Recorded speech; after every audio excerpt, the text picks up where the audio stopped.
Então, vamos dar sequência aqui à correção dos exercícios sobre modernização do campo brasileiro. Vamos lá? Então, temos aqui, ó, fizemos, né, até a 9, na próxima semana, vamos começar aqui da 10. Vamos começar aqui da 10. Beleza, ó. Localizada a 160 quilômetros da cidade de Porto Velho, capital do estado de Rondônia, nos limites da reserva extrativista Jaci-Paraná e terra indígena Caripunas, o povoado de União Bandeirante surgiu em 2000 a partir de movimentos de camponeses, madeireiros, pecuaristas e grileiros. Olha só o avanço, né, do processo de fronteira agrícola.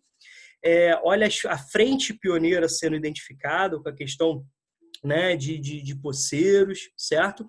E depois, essa frente agrícola é um primeiro passo, né? Isso gera muito estímulo, muita atração, do avanço da fronteira agropecuária, né?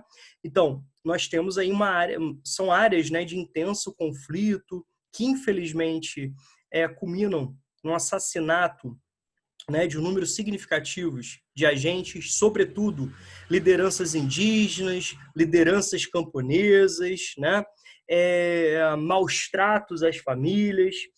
É um processo muito forte, né, uma violência, principalmente contra as mulheres.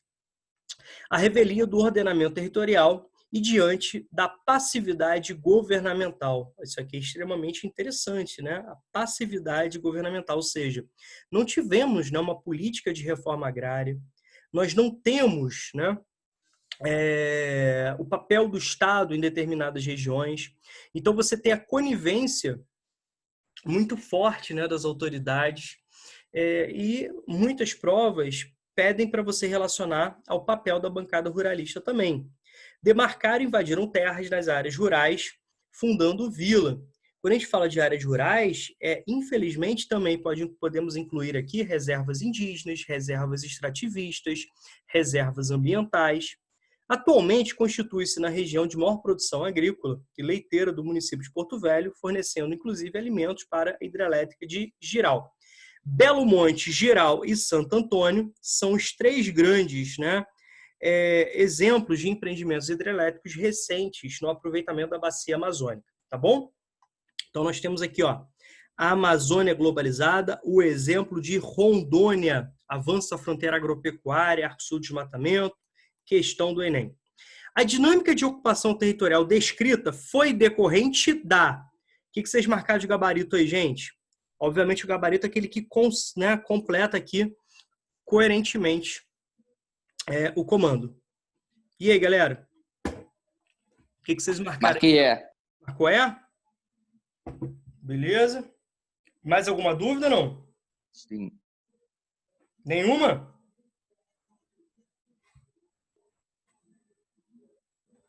Nenhuma, não? Calma aí. Tô esperando.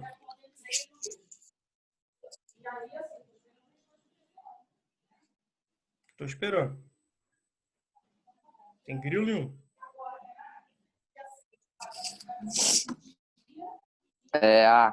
A ou é? Mas eu marquei A. Então, vamos lá. A ou é? A ou é? Show, Felipe. E, gente, mais alguma dúvida aí, não? Nenhuma dúvida, não? Beleza? Então, vamos lá. Preste atenção. Felipe, o que acontece? Olha nessa A aqui, quando fala da mecanização do processo de produção.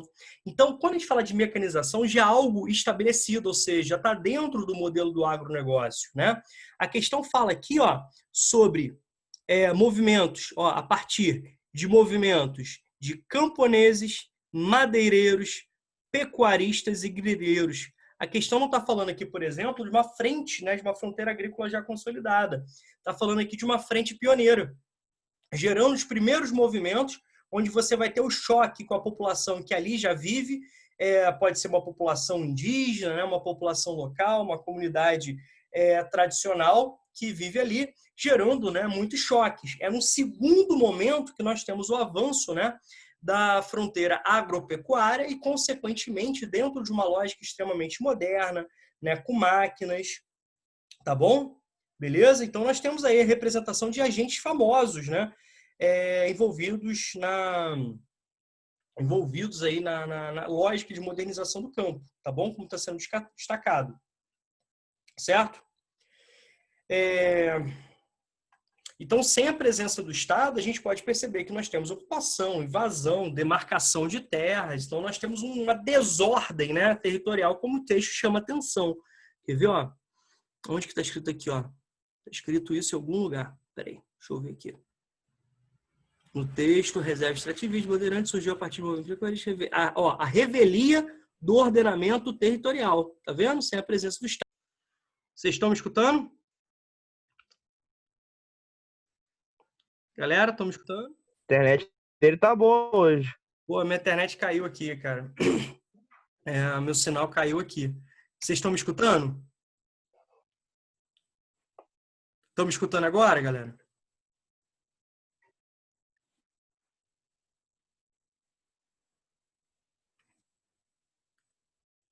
Galera, estão me escutando? Muito mal. Sim, Beleza. Felipe, você entendeu por que não pode ser A, filho? Entendi. Show? Então, beleza.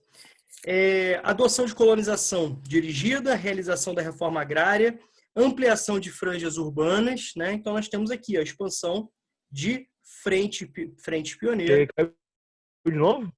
Oi? A partir da presença, né? Não sei, eu acho que sim. A partir desse acho que ele caiu. Estão me escutando não, galera?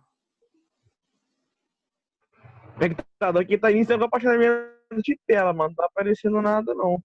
Vocês Rômulo, estão me escutando? É. Estão me escutando?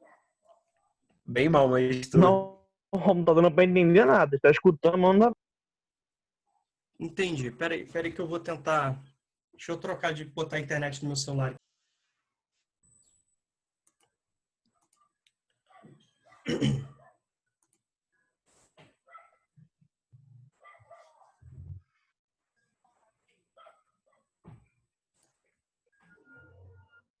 Galera, estão me escutando agora? Sim. Botei internet no meu celular. Vocês me desculpem, tá? Meu Wi-Fi aqui deve estar complicado. Então, deu para entender aqui a questão? Vou marcar aqui de novo para vocês terem o registro aí. Então, aqui o gabarito, né? Expansão de frentes pioneiras a partir da ação de importantes, né, agentes no campo brasileiro. Então, a gente pode perceber como sem a presença do Estado, um processo, né, de ordenamento territorial conflituoso, né, desordenado, extremamente nocivo em termos de aspectos sociais, de aspectos ambientais. Tá? Gente, alguma dúvida na questão número 10?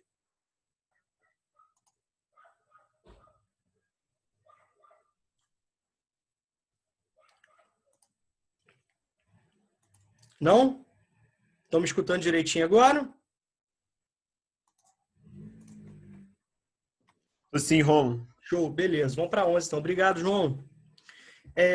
Com a reforma agrária, como a reforma agrária vem ocorrendo no Brasil? O processo de reforma agrária, com contornos similares aos atuais, se iniciou em 1985, sob o governo José Sarney, momento, né, posterior, logo no início aí, ao fim da ditadura militar no Brasil, de 21 anos, né, se estabelecendo de 1964 até 1985.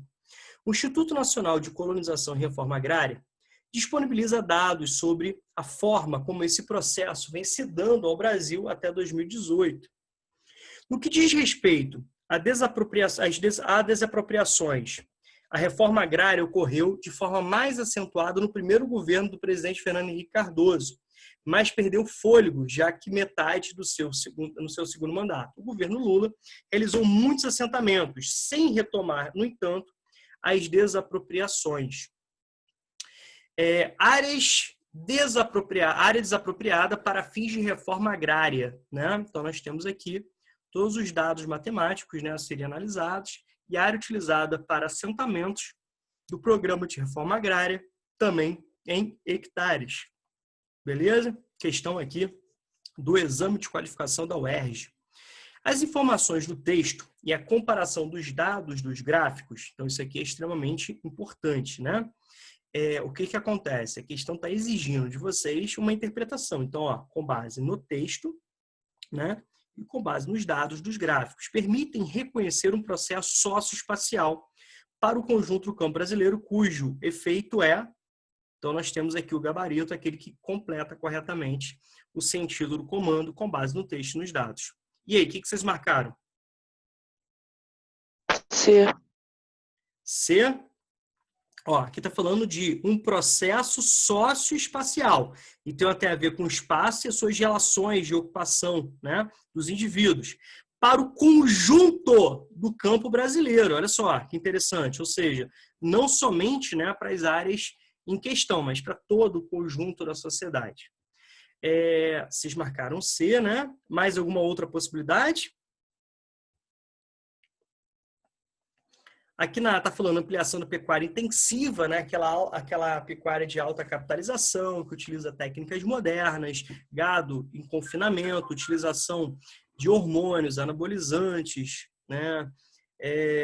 Então, está fora, né? Declínio da produtividade laboral. Então, labor é trabalho, produtividade do trabalhador, também está fora, né? Nós temos aí avanços de alta tecnologia, mão de obra qualificada, insumos modernos, maquinários, né? Manutenção da concentração fundiária. Então, a gente pode perceber isso, né? Então, a gente não teve uma política de efetiva reforma agrária, uma das necessidades imperativas para a gente deixar de lado esse estigma do subdesenvolvimento, tá? Então, a gente precisa prestar atenção com isso. O direcionamento da exportação primária. Então, o Brasil, né, um país que depende bastante da exportação primária, isso tem a ver com o seu próprio posicionamento na divisão internacional do trabalho histórica, isso tem a ver com uma herança, né, estrutural muito forte em aspectos políticos, econômicos, que traz reflexos sociais e ambientais até hoje, né, como a gente pode perceber. Então, aqui um dos grandes entraves ao desenvolvimento brasileiro, a forte concentração fundiária. Se a gente tivesse que definir com poucas palavras a estrutura fundiária brasileira, é de que ela é extremamente concentrada. E nós falamos que esse processo é um processo histórico ligado desde o momento da chegada dos portugueses, né? A doação de seis marias, o estabelecimento, a doação de seis marias, o estabelecimento de capitanias hereditárias, né? A gente pode perceber que a terra, dentro de uma lógica monárquica, pertencia ao rei. Então, o acesso à terra era relacionado ao rei e aos seus representantes, né, diretos.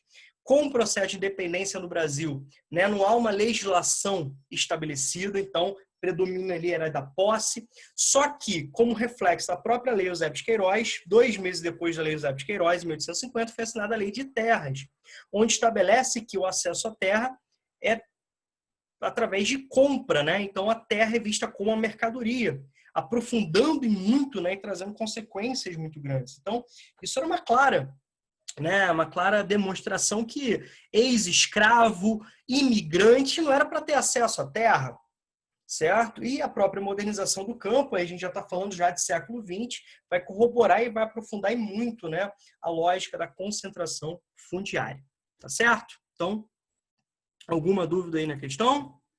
Tudo tranquilo?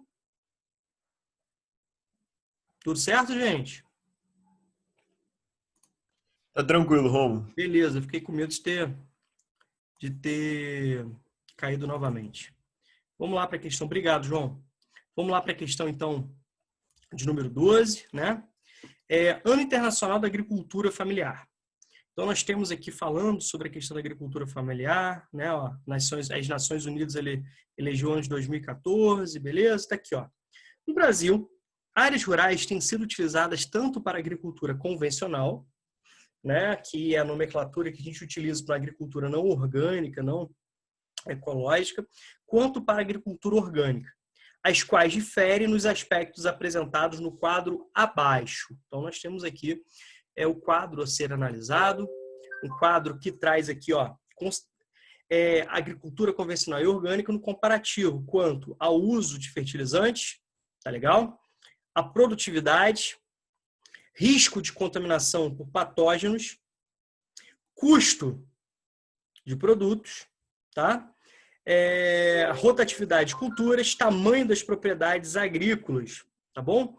Então, ó, o que acontece, gente? Isso aqui é muito relativo, isso aqui é uma forma geralzona, tá? Isso aqui é uma forma geralzona, existem particularidades, obviamente, mas isso aqui de uma forma geral está sendo apresentada essa tabela, tá legal?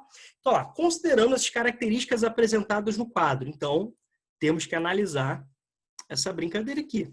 E as particularidades da região, isso aqui é fundamental, as particularidades da região.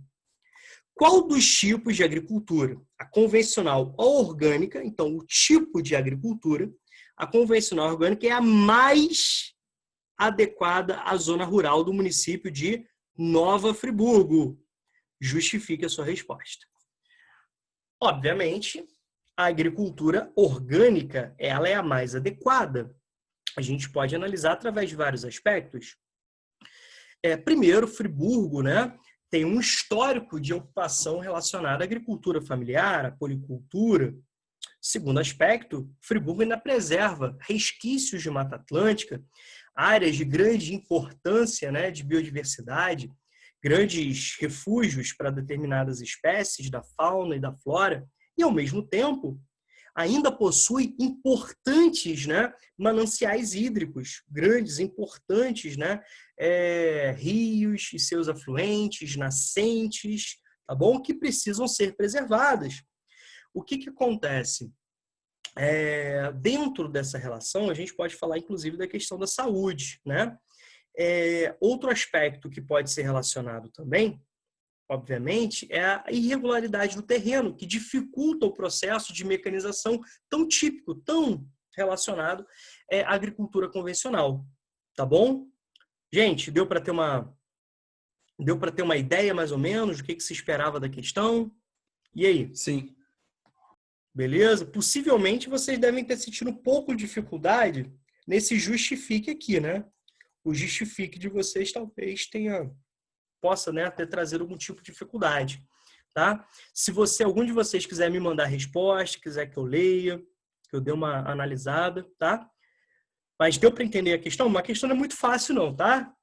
Uma questão que exige, né, bastante atenção aí de vocês. Tá tranquilo?